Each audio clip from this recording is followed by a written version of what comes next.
Dans le silence des ruelles d'Alger, au cœur des pierres anciennes, un murmure traverse l'air.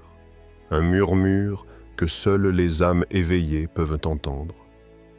À des milliers de kilomètres, à Gaza, entre les décombres et la douleur, une lumière invisible éclaire les cœurs. Cette vidéo vous invite à un voyage au-delà des frontières visibles, à une marche secrète qui unit deux peuples, deux souffrances, une même espérance. D'Alger à Gaza, découvrez la marche invisible qui annonce le temps du Mahdi, un temps où l'éveil spirituel surpassera tous les conflits et où seuls les cœurs purs percevront la vérité. Es-tu prêt à entendre cet appel muet?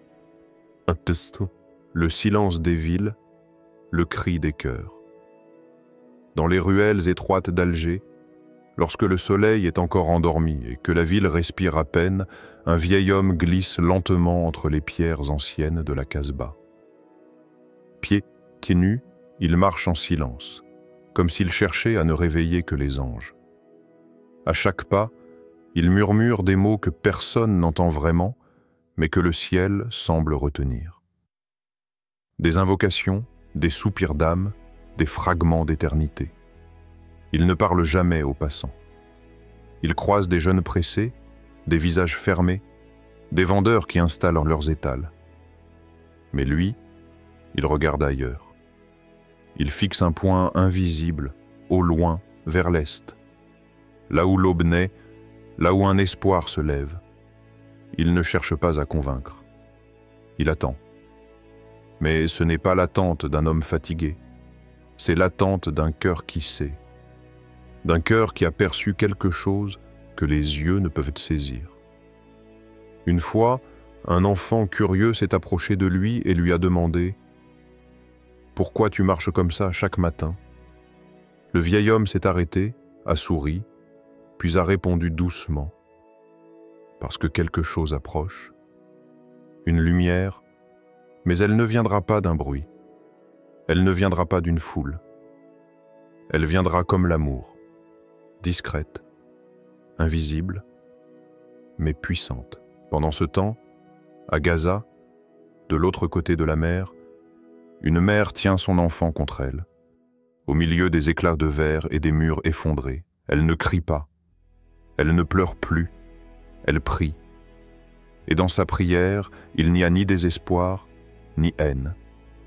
Il y a un souffle qui traverse la poussière et le feu, un souffle qui dit « Nous sommes encore là, et Allah nous voit ».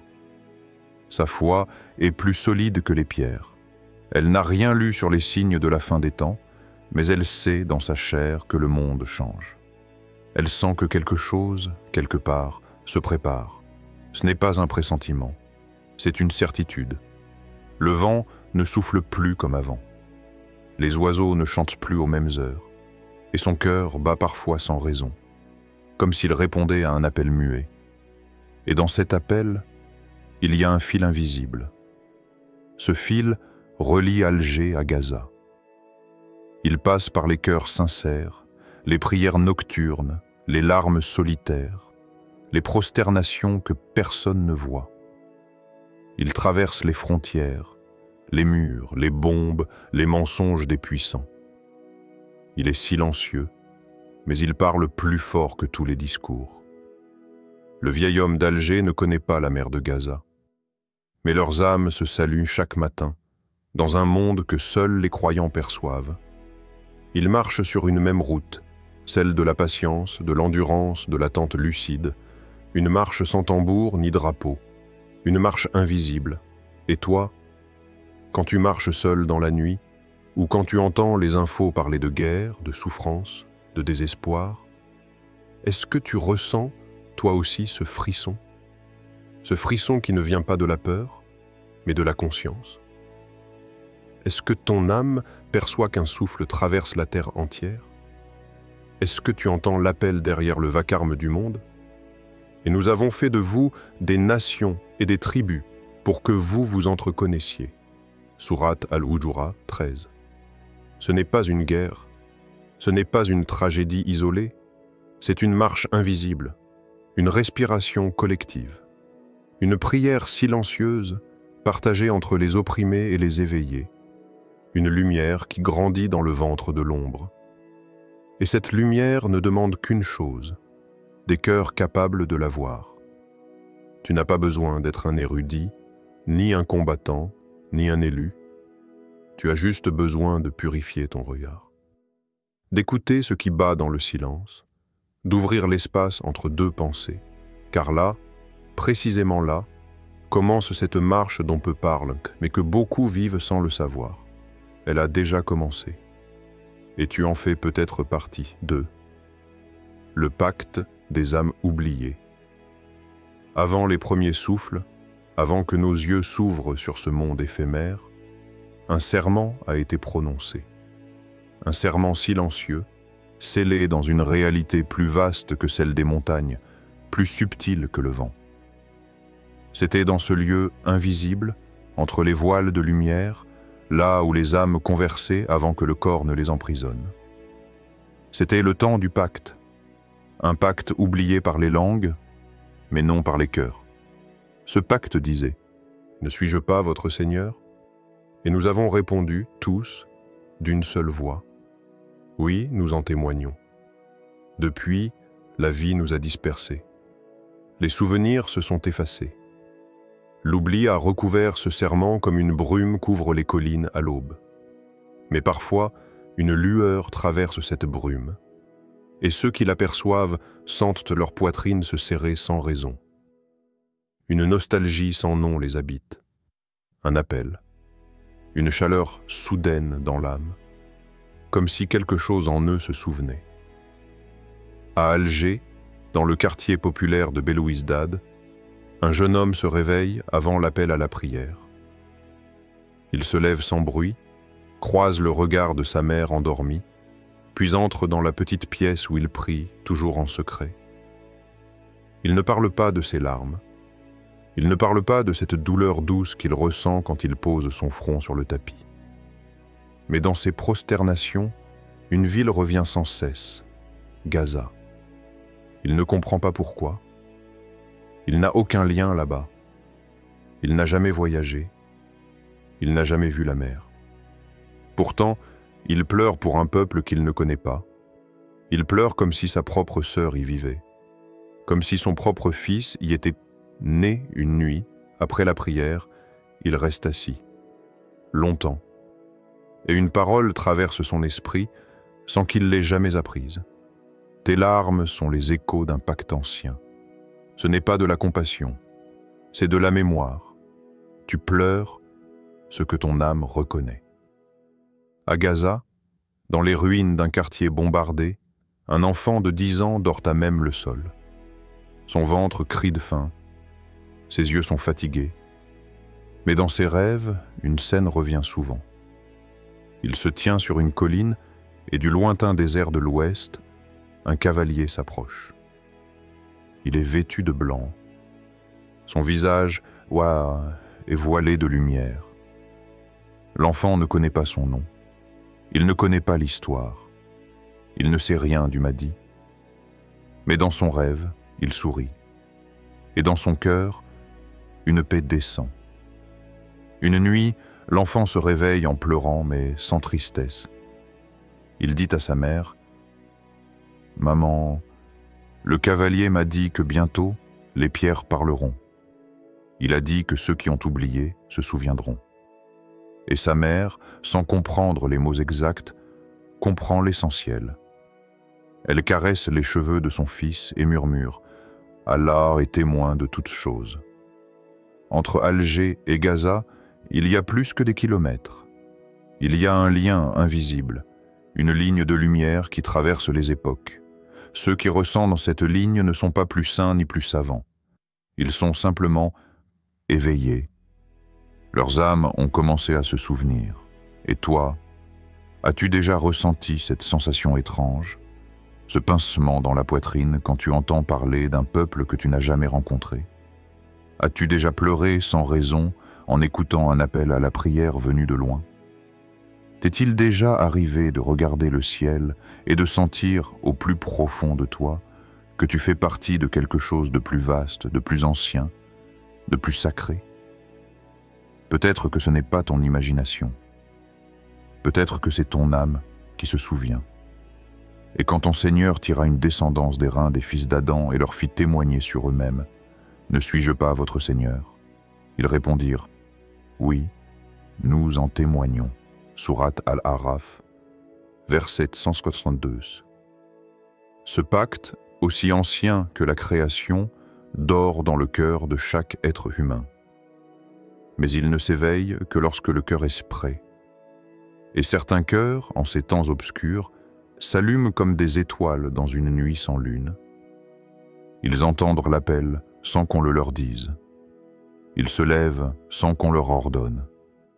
Ils avancent sans carte, sans certitude, guidés seulement par une lumière intérieure. Et cette lumière les unit, elle les prépare, non pas à combattre, mais à se souvenir. 3. Les flammes du silence et les sentinelles de l'invisible. Gaza brûle, les murs s'effondrent, le ciel est devenu un voile gris chargé de feu et de cris. Chaque explosion efface une rue, une maison, une histoire. Mais il y a quelque chose que le feu ne peut pas toucher, quelque chose que les bombes ne peuvent pas atteindre.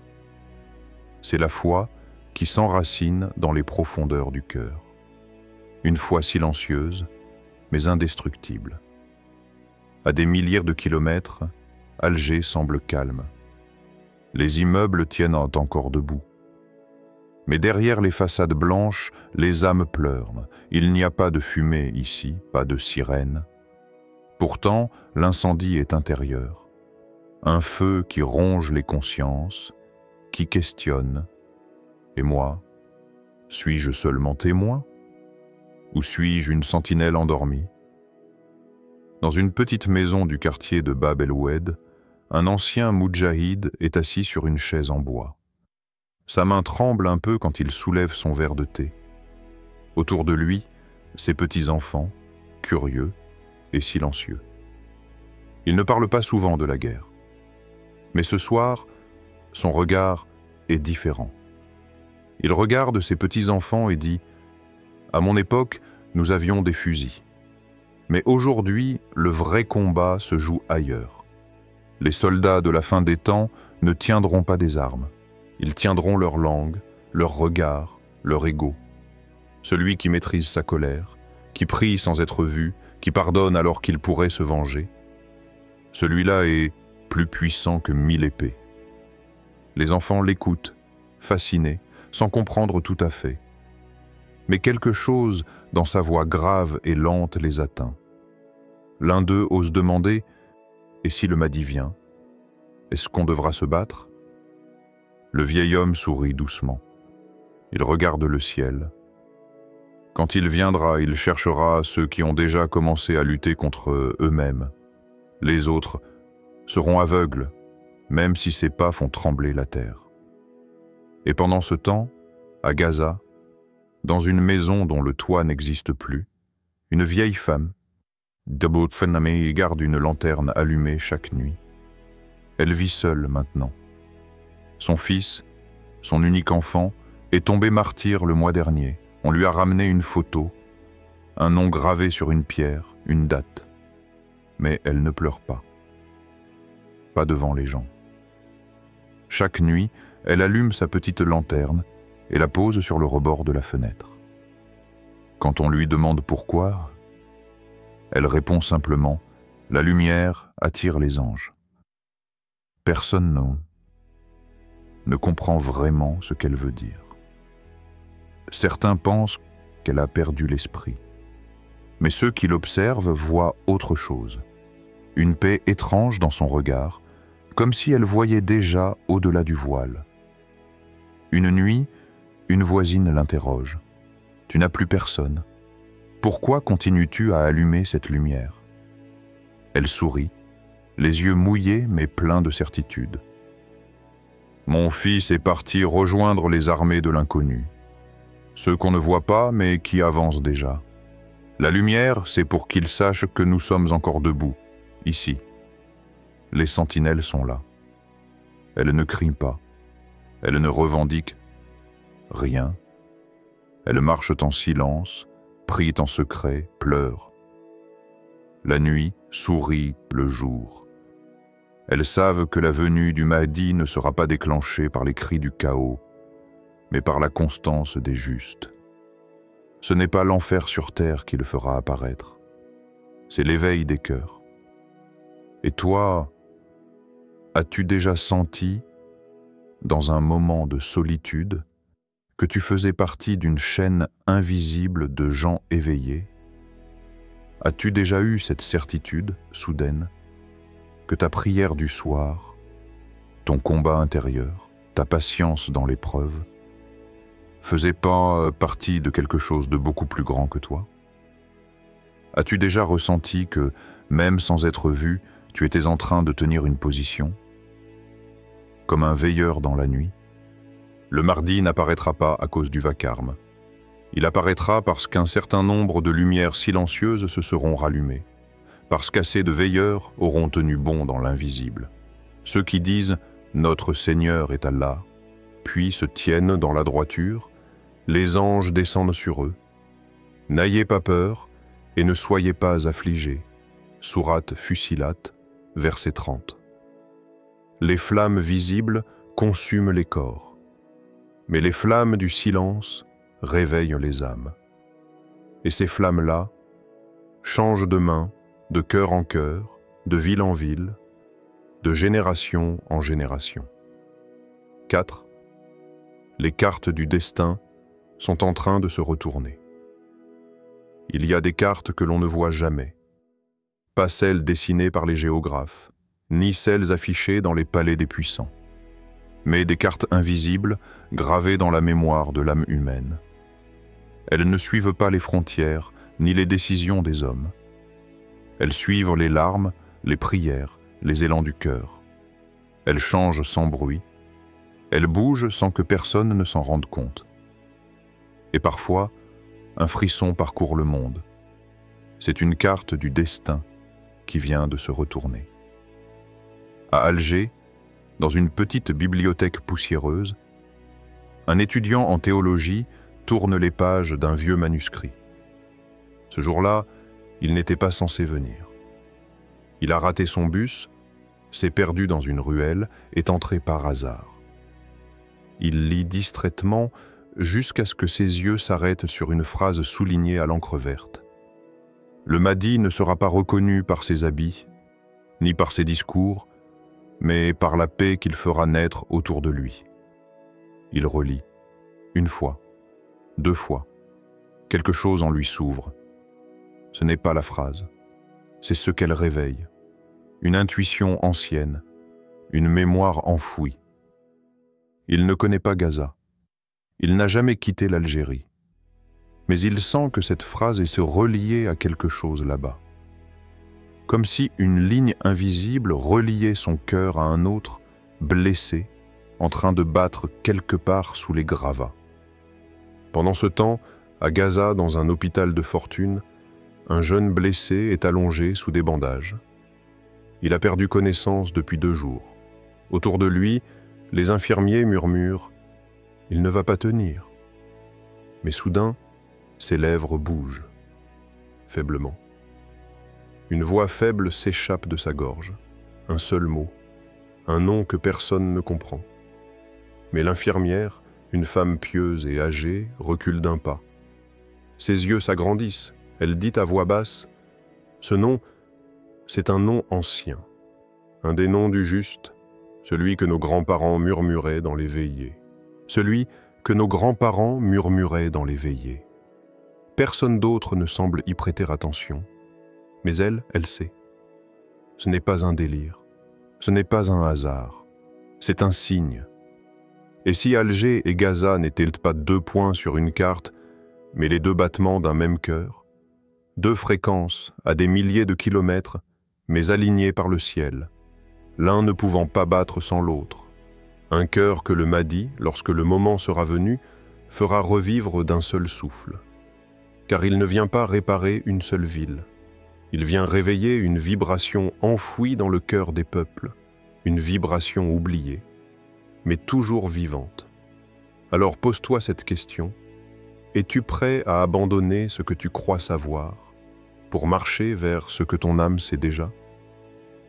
Es-tu prêt à déposer les cartes que le monde t'a données? Celles où on t'a dit qui sont tes alliés, tes ennemis, tes frontières, ton rôle? Es-tu prêt à les brûler pour laisser apparaître les véritables lignes du destin?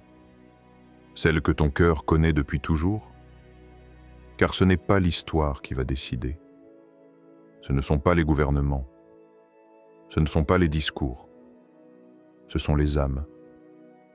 Les silencieuses, les attentives, les éveillées. Et il y aura sur la terre des signes clairs pour ceux qui ont la certitude, et aussi en vous-même. Ne voyez-vous donc pas? Sourate Ad-Dariyat, versets 20-21, oui.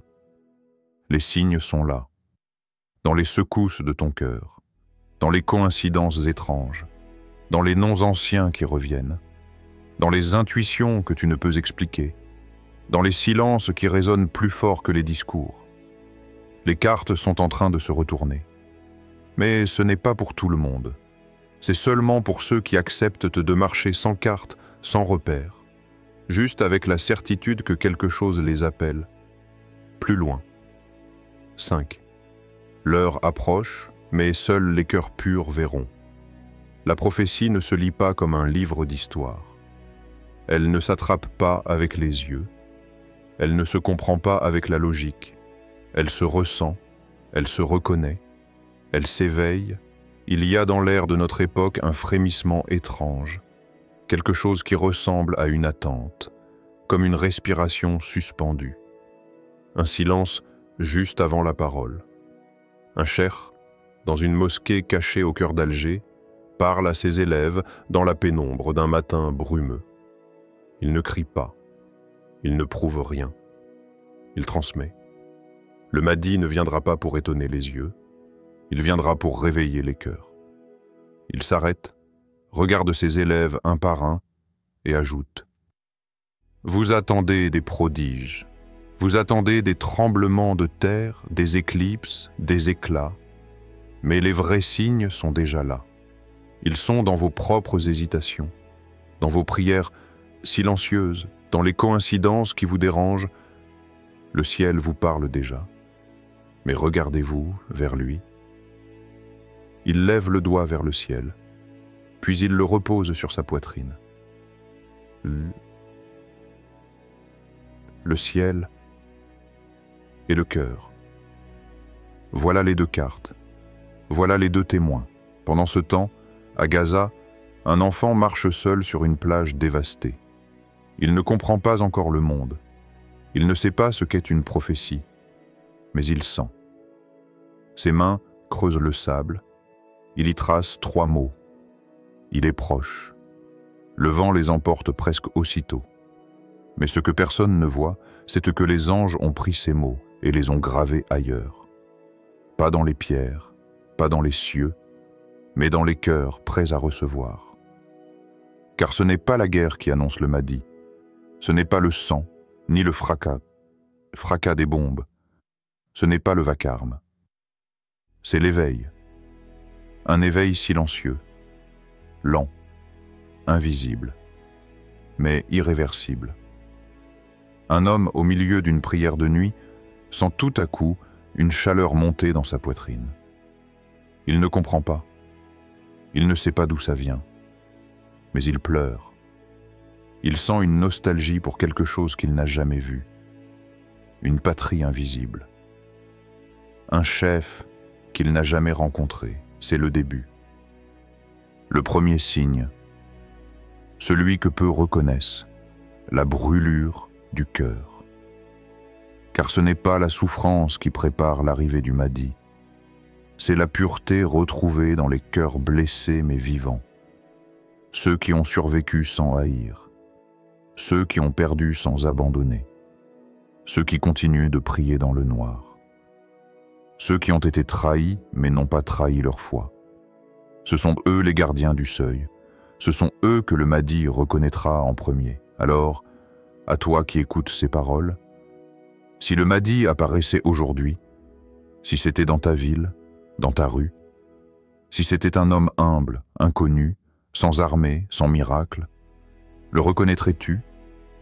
Ou bien chercherais-tu encore des preuves, des documents, des signes visibles, des vidéos, des déclarations officielles, alors même que ton âme t'appelle depuis des années? Et si le vrai test n'était pas de reconnaître le Mahdi, mais de te reconnaître toi-même dans le miroir de son regard, de te rappeler que tu l'attends, non pas depuis cette vidéo, mais depuis avant ta naissance, car l'heure approche. Et seuls les cœurs purs, ceux qui voient sans les yeux, ceux qui croient avant de comprendre, ceux-là verront. Verset 10. Le bien et le mal ne sont pas semblables, même si l'abondance du mal te séduit. Craignez Allah donc, ô gens doués d'intelligence, afin que vous réussissiez. Sourate Al-Maïda 100. Le monde change, les cartes se déplacent, mais la véritable révolution s'écrit dans le silence des cœurs. Cette marche invisible qui traverse Alger, Gaza et au-delà est un signe que le temps approche. Un temps où la foi, la patience et la pureté intérieure seront les véritables armes. Alors, regarde en toi. Écoute ce que ton âme sait depuis toujours. Car ce n'est pas un hasard si tu es là à cet instant précis. Le Mahdi n'est pas un mythe lointain. Il est le reflet de notre éveil collectif. À toi de choisir si tu veux marcher dans cette lumière ou rester dans l'ombre. Le chemin est tracé, l'appel est lancé. Entends-tu la marche invisible?